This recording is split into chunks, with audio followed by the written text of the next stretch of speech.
Wa qala al-musannifu, berkata Tuan Syekh al-musannif, yakni penyusun kitab ini, Syekh Abdul Qadir Al-Jilani, faslu tsani asyara, adapun ini merupakan pasal ke-12, fi bayanil fuqara'i, di dalam menerangkan kefakiran dalam tasawuf, dari sisi tasawuf ya, bukan dari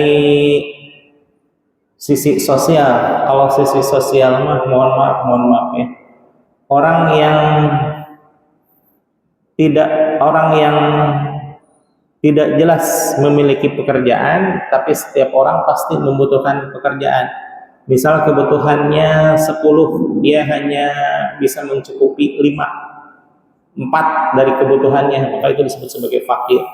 Kalau miskin, ini agak tinggi lagi. Katakanlah dia memiliki kebutuhan 10, tapi baru bisa memenuhi kebutuhannya sekitar 7 atau 8, maka itu disebut garis kemiskinan. Bagaimana kalau kita makan sudah terjamin, pakaian 3 atau 4 kali ganti sehari, kesehatan juga ada sisi penjaminnya, kemudian tabungan ya ada berapa rupiah ya, berarti kita semua di atas rata-rata ya. Kalau sisi agama itu disebut sebagai aghnia. Salah satu ciri aghnia adalah ketika kita mau makan, makanan sudah tersedia, bahkan makanan untuk besok tersedia pula. Dan beberapa keluarga itu makanannya, persediaannya disimpan di kulkas, ada seminggu kali lah ya. Berarti kita udah termasuk kaya raya gitu ya, dari sisi tasawuf. Dari perspektif tasawuf kita adalah orang kaya. Namun di sini akan dijelaskan fi bayanil fuqara'i inda tasawuf, di dalam menerangkan fuqara, kefakiran dalam bertasawuf ya. Nanti akan dibahas apakah benar-benar fakir, tidak memiliki apa-apa, atau hanya sekedar mengambil sesuai dengan kebutuhan. Kita ambil contoh Kangjeng Nabi Muhammad SAW. Beliau ini super leader, super manager, super kaya raya. Di usia 12 tahun beliau sebelum usia 6 tahun, bahkan 4 tahun ketika diasuh oleh Siti Halimah, beliau sudah belajar mengembala kambing. Usia 4 tahun lah ya, 6 tahun dikembalikan ke ibundanya. Nah, Kangjeng Nabi Muhammad SAW bahkan dalam satu riwayat seluruh nabi dan rasul tidak ada yang diutus kecuali pernah menggembalakan kambing. Maksudnya untuk apa? Sebagai pembelajaran sebelum terjun ke dunia dakwah yang sesungguhnya, yaitu mendakwahi manusia. Yang susah itu memanusiakan manusia. Kalau mengkambingkan kambing gampang, kasih minum, kasih rumput, usia 2 tahun sudah bisa dikurbankan. Mengkambingkan kambing itu namanya. Tapi kalau wong ke wong, memanusiakan manusia pada seutuhnya, itu yang sulit ya. Bahkan banyak ketersinggungan antar teman, antar sejawat, antar saudara, bahkan suami istri ya.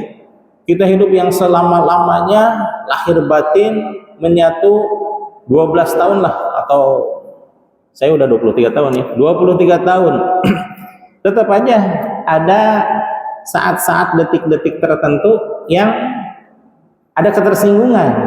Yang namanya juga rumah tangga kan, selamanya belajar. Walaupun pernikahan usia 40 tahun sudah menikah, tetap aja masih belajar gitu ya. Apalagi saya yang baru 23 tahun. Nah, antara sesama saja itu ada ketersinggungan. Apa yang akan mengikatnya? Mengikatnya tiada lain dan tiada bukan adalah kalimat la ilaha ilaha illallah. Kalau tujuannya Allah semata-mata, aku yakin bisa diminimalisir lah gitu ya. Ada masalah rumah tangga, balik lagi ke zikir. Ada masalah dengan anak, balik lagi ke zikir. Ada masalah yang krusial ini ya, semua mengalami masalah ekonomi, balik lagi ke zikir. La ilaha illallah, la ilaha illallah. Apa itu tujuan hidup kita? Oh, ternyata tujuan kita hidup kita hanyalah untuk keridhaan Allah. Jadi kalau Allah ridho dengan kemiskinan kita, misalkan ya, miskin kita, lah apa-apa ya Allah, asal Engkau ridho gitu ya. Sebagaimana malaikat Zabaniyah, malaikat Malik yang selamanya seumur hidup tidak pernah melihat surga sedikit pun, luar biasa. Tidak pernah melihat surga sedikit pun, bahkan satu-satunya golongan para malaikat yang tidak pernah tersenyum hanya malaikat Zabaniyah dan malaikat Malik gitu ya, pasukannya. Malaikat Malik itu kenapa tidak senyum? Apakah tidak ramah? Bukan karena tidak ramahnya, tapi bersusah hati, bersedih melihat umat Kangjeng Nabi ada yang terperosok kepada keniscayaan neraka. Masya Allah. Apalagi orang-orang di luar umatnya Nabi Muhammad SAW. Masya Allah, gitu ya. Lebih dahsyat lagi siksaannya. Kenapa? Seumur umur gitu ya. Kalau umat Kangjeng Nabi ada yang terperosok ke dalam neraka, ya paling cuma walau alam lah ya, entah tahunan, entah puluhan tahun, entah ratusan tahun, atau cuma sesaat ya, cuma nengok saja enggak. Umat Kangjeng Nabi Muhammad tuh ya. Nah, Malik saja, malak itu untuk menyebutkan malaikat ya. Kalau malak seorang malaikat, malakani dua orang malaikat, malaikat itu banyak malaikat gitu ya. Cuma karena di Indonesia sudah menjadi umumul balwa, sesuatu yang salah tapi dianggap benar, ya jadi benar lah itu ya. Dalam bahasa Indonesia menyebutkan malak Jibril disebutnya malaikat Jibril, ya betul-betul saja kan, karena itu sudah diserap ke dalam bahasa Indonesia, bukan bahasa Arab ya, bahasa Indonesia yang berasal dari bahasa Arab, yaitu diantaranya malaikat gitu ya. Nah, Malik tidak pernah sedikit pun merasakan kebahagiaan, kata orang selain Malik gitu ya. Tidak pernah merasakan buah, tidak pernah merasakan telaga Rasulullah, tidak pernah merasakan cahaya kasih sayang Allah dan lain sebagainya.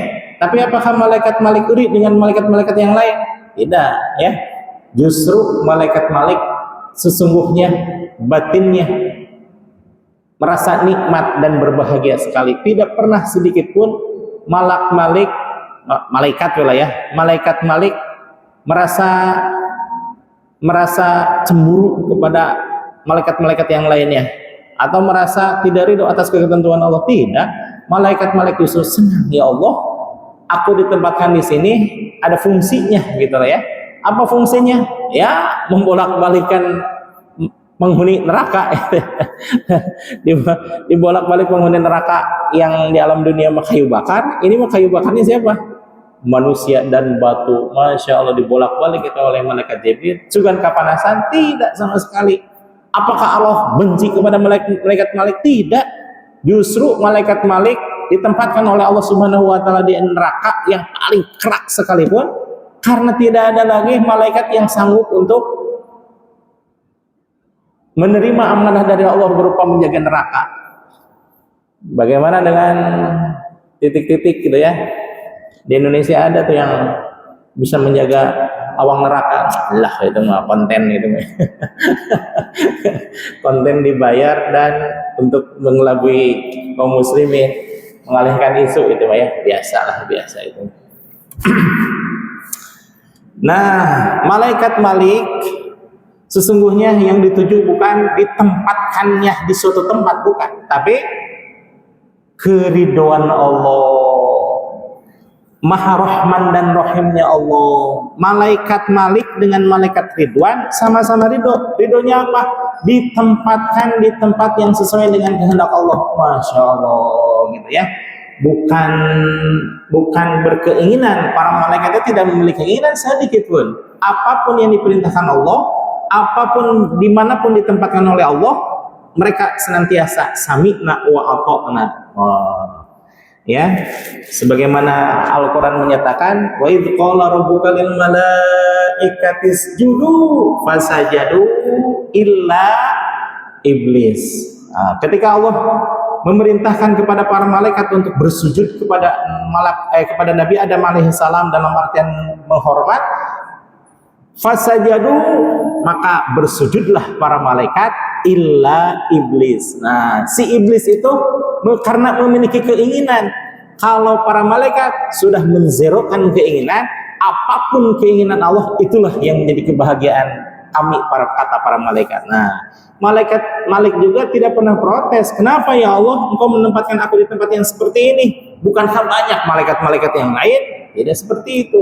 Apapun yang diperintahkan Allah, sami'na wa ata'na. Justru itulah ibadah tertinggi daripada malaikat Malik, senantiasa berada di api neraka dalam keadaan tidak terbakar sedikit pun tidak merasa panas sedikit pun. Kenapa malaikat Malik tidak memiliki rasa panas?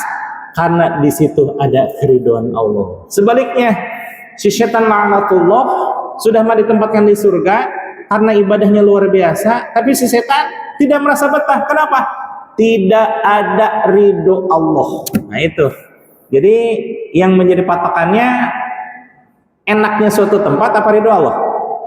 Ridho Allah, gitu ya. Jadi insya Allah mudah-mudahan kita semakin hari semakin belajar bahwa dimanapun, kapanpun, dalam bagaimanapun kita, asal Allah ridho, itulah jadi tujuan kita ya.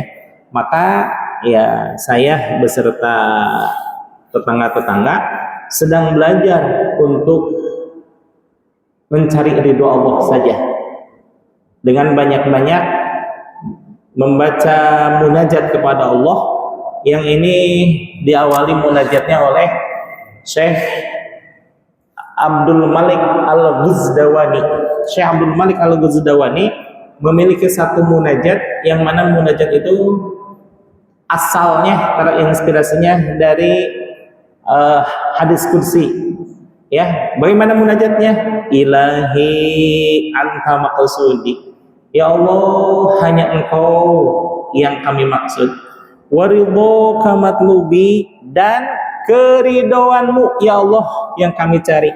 A'tini, oleh karena itu ya Allah, karena kami hanya mencari ridhomu, a'tini mahabbataka wa ma'rifatak, kunjamkan ke dalam dada kami memiliki rasa cinta dan juga ma'rifat kepadamu. Masya Allah ya. Justru karena adanya munajat ini memungkinkan seseorang naik derajat di hadapan Allah. Kenapa naik derajatnya? Dia tidak meminta kelancaran duniawi, dia tidak meminta dihindarkan dari api neraka, pun dia tidak meminta ditempatkan di surga yang indah. Tapi apa yang diminta? Ridhomu ya Allah. Waridhoka matlubi, hanya ridhomu, hanya ridhomu. Mau makan, ilahi anta maksudi. Mau sholat, apalagi. Mau baca Quran, apalagi. Mau zikir, apalagi, ya. Mau tidur saja ilahi anta maksudi, mau mandi aja ilahi anta maksudi. Segala sesuatu ilahi anta maksudi. Bukannya apa namanya? Bukannya kekeh dengan doa yang satu, beda ya. Justru mengistiqomahkan sesuatu yang terasa. Apa itu terasanya? Iya ya, kita hanya mencari ridho Allah lah. Itu aja tujuannya ya. Mudah-mudahan segala ibadah kita diterima dengan keridhaan Allah ya. Nah, fakir di sini dalam artian banyak versi ya. Ini waqala baduhum di sini disebutkan ya. Saya bacakan saja. Waqala al-musannifu, berkata Syekh Musannif, qala, berkata ba'duhum, sebagian dari mereka. Ini ada yang menyatakan dan lebih arjih, Hum di sini rujuknya kepada ulama. Jadi qala ba'dhum, berkata sebagian dari ulama, innama, bahwasannya summu, mereka dinamai sufian sebagai ahli sufi, ahli tasawuf, li'annahum, karena mereka itu sufi, kanu, ada itu sufi, ya lebih sunasufa, memakai bahan-bahan yang kasar. Suf itu berasal dari ikhtilaf ya, bermacam-macam versi. Suf di sini yang pertama memakai bahan yang kasar, gitu ya. Wa qala ba'dhum, dan berkata sebagian dari ulama di antara mereka, li'annahum, kenapa mereka disebut sufi itu? Li'annahum, karena mereka sufwan suka membersihkan qulubahum, pada hati mereka, min kadaratid dunyawiyati, dari sebangsa kotoran-kotoran duniawi ya. Apa itu kotoran-kotoran duniawi? Ingin sesuatu yang lebih dari takarannya, khususnya pedagang nih ya, mohon maaf kadang duniawi itu dipikirnya kalau ini jualan 1 kilo dikurangi 1 ons jadi 9 kilo bagi pembeli gitu ya. 1 kilo 1 onsnya untuk si pedagang disembunyikan gitu. Ada sebagian ya. Di sebagian yang mengotak-atik takaran atau timbangan gitu ya. Nah, disangkanya yang 1 on itu bisa memperkaya diri dan keluarga. Kalau 1 on dikalikan 20 orang berarti udah dapat 2 kilo dong. Nanti 2 kilo ini dijual kepada yang lain. Semakin kaya dong. Itu pikiran-pikiran yang duniawi, kotoran-kotoran duniawi. Padahal sesungguhnya mengambil sesuatu yang bukan haknya, yang bukan hak kita, diambil oleh kita, maka itu mengurangi keberkahan. Jadi yang namanya keberkahan ziyadatul khair fil khairi, tambah kebaikan dalam kebaikan. Kalau seandainya kita katakanlah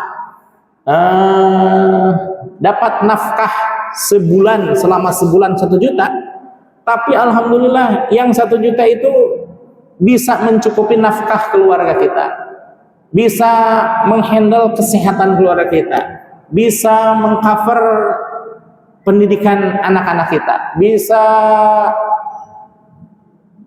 memenuhi hiburan mereka walaupun cuma jalan-jalan di taman gitu ya, paling makan cilok sama tempe gitu. Biasa-biasa aja kan, nggak mesti harus mewah gitu kan hiburan ya, yang biasa-biasa aja ya. Biasa-biasa tapi ketawa-ketawa sekeluarga, itu kan luar biasa gitu ya. Padahal 1 juta beda sama yang onoh-onoh gitu ya, yang ada seseorang yang masya Allah ya, mengenduk kekayaan Indonesia sedemikian rupa, masih belum tambah, sogok sana sogok sini, wobol sana wobol sini, subhanallah ya. Disangkanya harta yang ditimbun-timbun itu dapat menyelamatkan kehidupan dunia, boro-boro kehidupan akhirat. Dunia aja sudah rariwuh paciwuh gitu ya, harus beginilah begitulah. Enakan kita tuh ya, bias penghasilan biasa-biasa saja, tapi semuanya ibadah terlaksana, pendidikan tercapai, kesehatan terjaga, dan keluarga harmonis. Justru itu ziyadatun fil khair. Ziyadatun fil khairi, ziyadatul khair fil khairi. Tambah kebaikan dalam kebaikan. Ya, alhamdulillah gitu ya. Nah, kembali kepada kanjeng Nabi Muhammad SAW, bahwa Nabi Muhammad SAW itu super leader, super manager, kayaknya luar biasa. Ditambah usia 25 tahun menikah dengan saudagar yang super duper kaya, kebangetan kayanya. Siapa? Siti Khadijah radhiyallahu anha. Orang kaya menikah dengan orang yang super duper kaya. Tambahlah kekayaan Nabi Muhammad SAW. Kanjeng Nabi Muhammad SAW makannya biasa-biasa saja. Saya baru tahu kalau makanan kesukaan Nabi Muhammad itu selain daging paha kambing sebelah kanan, itu kesukaan cemilan ya, cemilan kangjeng Nabi itu satu makanan yang dibuat oleh Siti Khadijah dan masih utuh masih ada resepnya zaman sekarang dipakai oleh orang-orang Arab. Apa itu? Kurma dibejek-bejek kayak gitu, ditambah minyak samin, ditambah garam sedikit, udah aja gitu, pok pok pok pok. Kita mah kayak adonan lah gitu, di adonan gitu. Ternyata udah agak apa namanya? Lembek-lembek gitu ya, kenyal-kenyal, dimakan oleh Rasulullah. Sampai sekarang ada itu dimakan.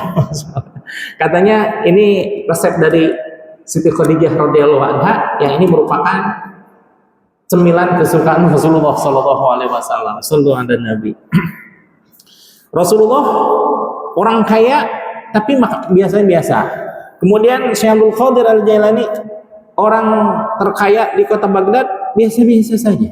Syekh Ahmad Shahibul Wafat Tajul Arifin orang yang termasuk salah satu orang kaya di Tasikmalaya biasa-biasa aja makannya. Oh, berarti yang disebut fakir di sini secara sosial bukan berarti miskin harta, tapi mengambil mengambil harta sesuai kebutuhan. Masya Allah, gitu ya.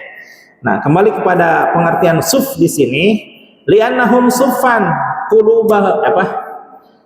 li'annahum sufwan, karena mereka senantiasa membersihkan qulubahum akan hati-hati mereka min kadaratid dunyawiyah, dari kotoran-kotoran duniawi. Kemudian wa qala ba'duhum, dan berkata sebagian dari para ulama, li'annahum sufwan, karena mereka senantiasa membersihkan qulubahum, hati mereka, amma siwallahi ta'ala. Nah, ini yang paling penting nih. Selain dari Allah Subhanahu wa taala. Masya Allah. Ingin populerkah? Dibersihkan oleh orang yang ingin mengikuti jalan tasawuf. Ingin kekayaan? Dibersihkan. Ingin kejayaan? Dibersihkan. Ingin kekuasaan? Dibersihkan. Bersih. Pokoknya segala sesuatu selain Allah dibersihkan semuanya. Hidup biasa-biasa saja, tapi senantiasa qalbunya ada Allah. Ketika berdenyut, ketika berdetak, ketika mengalir, berdenyut jantung, berdetak jantung, kemudian mengalir darah, itu senantiasa Allah, Allah, Allah, Allah, dan lain sebagainya.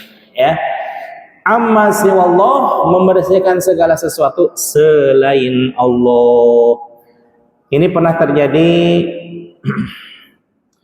di saat Imam Al-Ghazali merasa resah dengan keilmuannya. Bayangkan, usia 32 tahun sudah menjadi rektor An-Nizam. Rektor An-Nizam itu satu universitas masyhur di kala itu di kota Palestina ya, di kota Palestina yang mana jabatan rektor itu rata-rata dijabat oleh seseorang yang berusia 70 tahun karena sudah menghabiskan keilmuan, waktu untuk mencari ilmu yang sebanyak-banyaknya. Nah, ini Imam Al-Ghazali usia 32 tahun menjabat rektor. Di saat kenceng-kencengnya keilmuan, beliau merasa ada sesuatu yang kosong. Sesuatu yang kosong itu apa? Mohon maaf sedikit saya ulang. Itu ketika Imam Al-Ghazali mengimami adiknya Imam Ahmad. Kata Imam Ahmad, aku mufarohah kepada engkau wahai kakak, wahai tuan imam, karena engkau aku lihat berdarah sekujur tubuhmu. Berdarah katanya, kata Imam Ghazali. Mana mungkin berdarah? Nah, berdarah di sini dalam artian Imam Al-Ghazali nggak melihat, tapi Syekh Ahmad melihat bahwa Imam Al-Ghazali saat itu berlumuran darah. Ketika diingat-ingat oleh Imam Al-Ghazali, kenapa saya berlumuran darah? Oh, ternyata beliau sedang menulis kitab bertepatan bab tentang haid. Ya, jelas haid atau membatalkan sholat. Secara fikih tidak membatalkan. Kenapa? Tidak ada darah di dalam tubuh, tapi pikirannya mengeluarkan darah-darah kotor, dan itu sesuatu yang najis. Maka sesuatu yang najis membatalkan sholat, karena sholat itu harus suci dari hadas dan najis, dari pakaian, badan, tempat. Tiga syarat itu. Kalau itu tidak terjadi, maka tidak sah salatnya. Nah, ini badannya, sekujur tubuhnya, sekujur pakaiannya, tempatnya, itu sudah mengotori. Secara tasawuf itu membatalkan. Salah satu perbedaan fikih dengan tasawuf ini ya, salah satu contoh dasarnya gitu ya. Kalau seseorang masuk WC ini ya, boleh nggak seseorang berzikir di dalam WC? Boleh ya? Secara fikih atau secara tasawuf?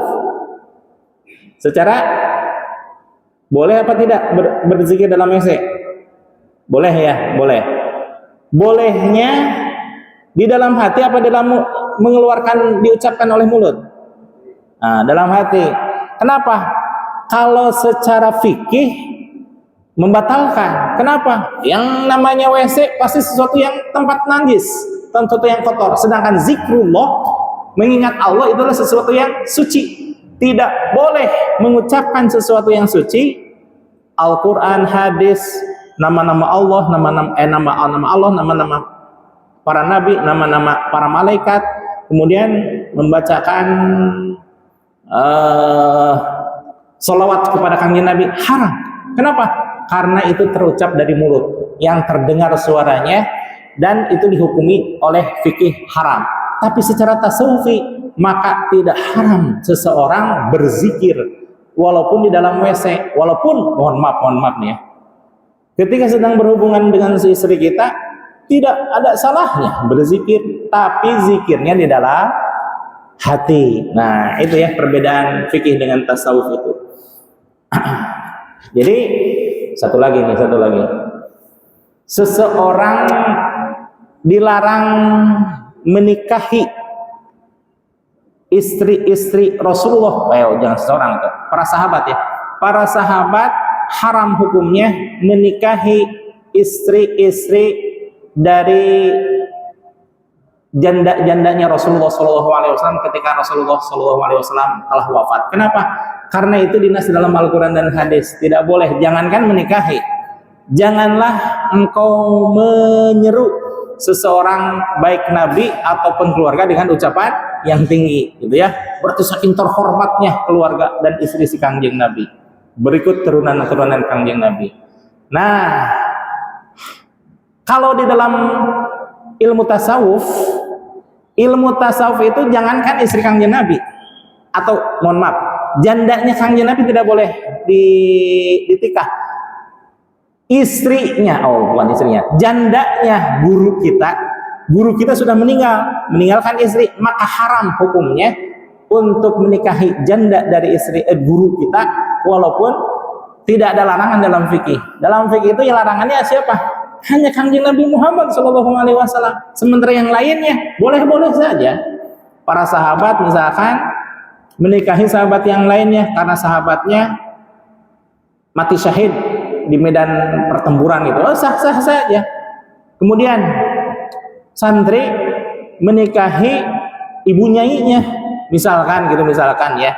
Ada sebuah pesantren, kiainya meninggal dan kiainya sangat menyayangi santri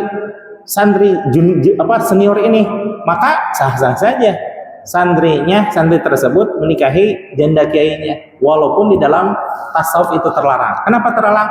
Karena sebagian dari mengamalkan tasawuf adalah mengamalkan adab. Al-ilmu fauqal adab. Ilmu itu di atas keilmuan.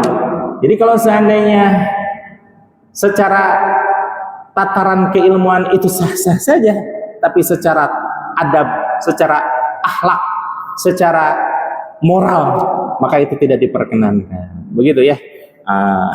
Demikian juga dengan masalah fakir di sini. Fakir tadi disebutkan bahwa membersihkan kolbu mereka tentang segala sesuatu selain daripada Allah Subhanahu wa taala. Masya Allah, gitu ya. Wa qala ba'duhum, dan berkata sebagian daripada mereka, li'annahum qaimuna yaumal qiyamati fis suffil awal, karena mereka berdiri di yaumul qiyamah fi shaffil awal, pada shaf yang pertama. Apa itu shaf yang pertama? Wa huwa alamul qurbah. Itulah alam kurbah, yaitu alam kedekatan kepada Allah Subhanahu wa taala. Kemudian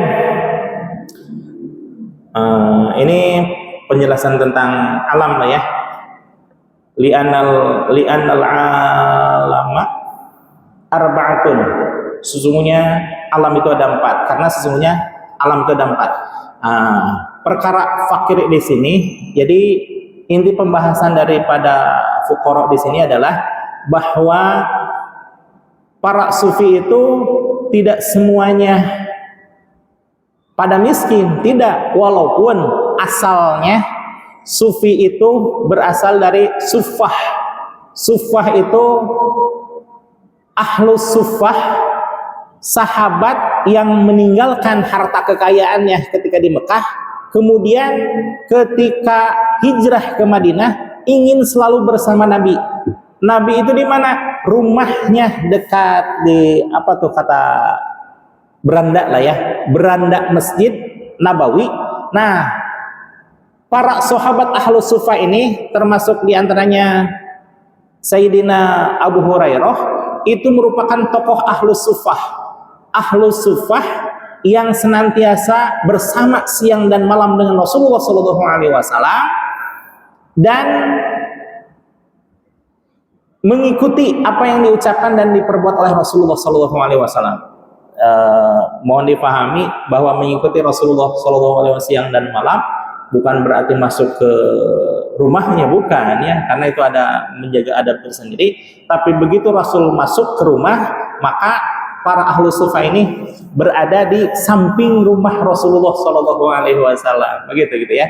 Kalau sehari-harinya bagaimana? Kalau Rasulullah SAW keluar rumah, nah senantiasa diikuti ke majelis ta'lim, ke apa namanya, berjamaah, berperang dan lain sebagainya, selalu mengikuti Rasulullah SAW. Yang paling hebat ketokohan ahlu sufa adalah Abu Hurairah. Bahkan ini mohon maaf ya, diikuti amaliyahnya oleh guru kami, guru saya gitu ya, gurunya guru saya, yakni Pangrasa Abah Sepuh, ketika berguru kepada Syekh Tolhah Kalisatu Cirebon, itu setiap malam yang lain mah tidur di, yang santri-santri yang lain mah tidur di asrama masing-masing, beliau mah tidur di depan pintunya kamar Syekh Tolhah. Kenapa? Karena zaman dulu kan tidak ada kamar mandi dalam toilet dalam WC gitu ya. Maksudnya ketika Syekh Tolhah mau tahajud pasti membuka pintu dan jeduk, kena kepala Abah Sepuh gitu ya. Nah, maksudnya kalau sudah terantuk kakinya Syekh Tolhah, maka Syekh Abdullah Mubarak bin Nur Muhammad ikut tahajud, begitu gitu ya. Demikian juga dengan Sayyidina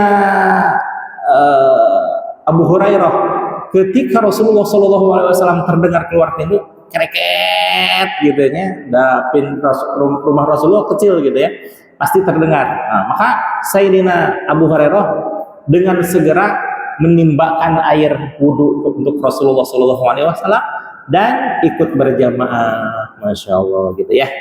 Jadi bisa difahami ya, fakir di sini bukan berarti fakir secara harta, walaupun asal kata sufi, sufah itu berasal dari kata ahlu sufah di zaman Rasulullah SAW yang mengikuti kemanapun dan bagaimanapun kehidupan Rasulullah SAW.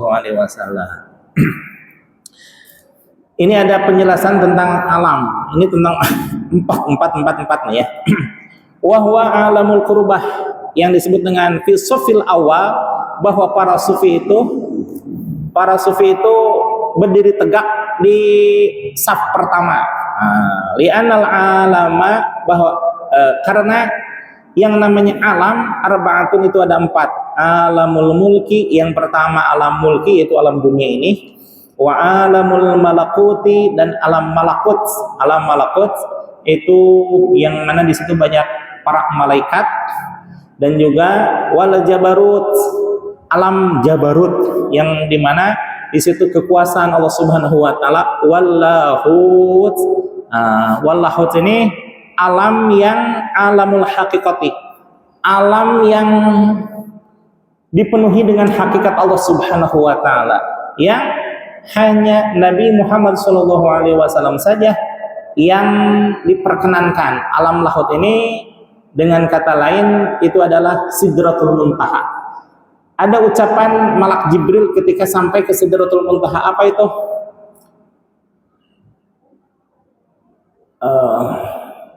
Ini lam ujawiz hadzal maudhu, bahwa saya tidak bisa melewati tempat ini. Kemudian wala ahadun tu'maru bil mujawati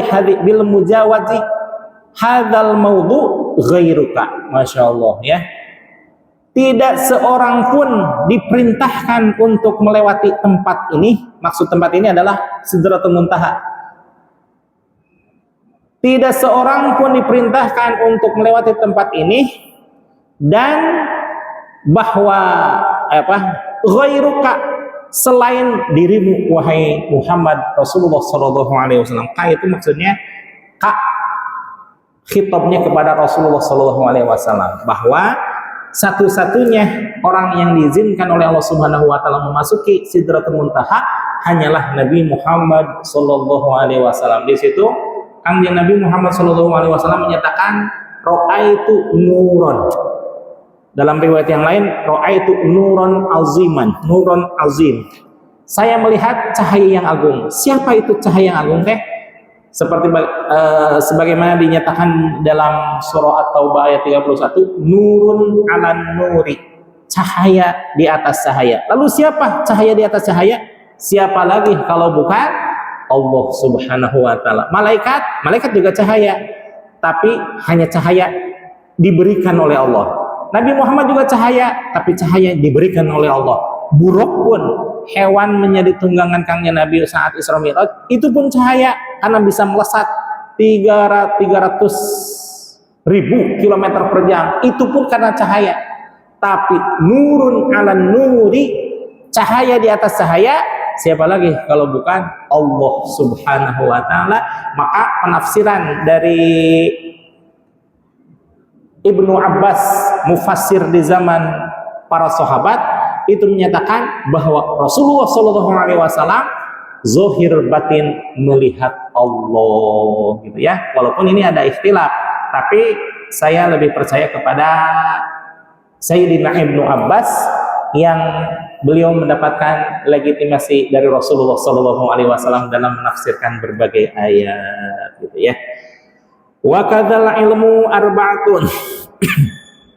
Demikian pula dengan keilmuan, semuanya ada 4 secara garis besar. Fal ilmu syari'ati, ilmu syariah. Fa ilmu tariqati, ilmu tariqah. Syariah itu berbagai macam aturan. Khususnya ilmu fikih itu syariah namanya. Bahwa segala sesuatu yang menjadi kewajiban itu diatur dalam suatu ilmu, namanya ilmu syariah atau ilmu fikih. Wa ilmu tariqati, ilmu tariqah. Apa itu tariqah? Jalan untuk mengamalkan syariah ini. Kalau seandainya syariah hanya syariah saja, maka sholat hanya sholat saja. Bagaimana kalau sholatnya orang yang bertariqah? Masya Allah, terasa betul bahwa sholat ini merupakan saat-saat perpisah dengan alam dunia menuju Allah Subhanahu wa taala. Masya Allah, gitu ya. Ya, nantilah. Yang ketiga, wa ilmul ma'rifati, ilmu ma'rifah. Sedikit lagi, wa ilmul haqiqati, ilmul haqiqah. Syariat, tarekat, hakikat, ma'rifat, itu semuanya ada di dalam keilmuan, yang mana itu semuanya segala sesuatu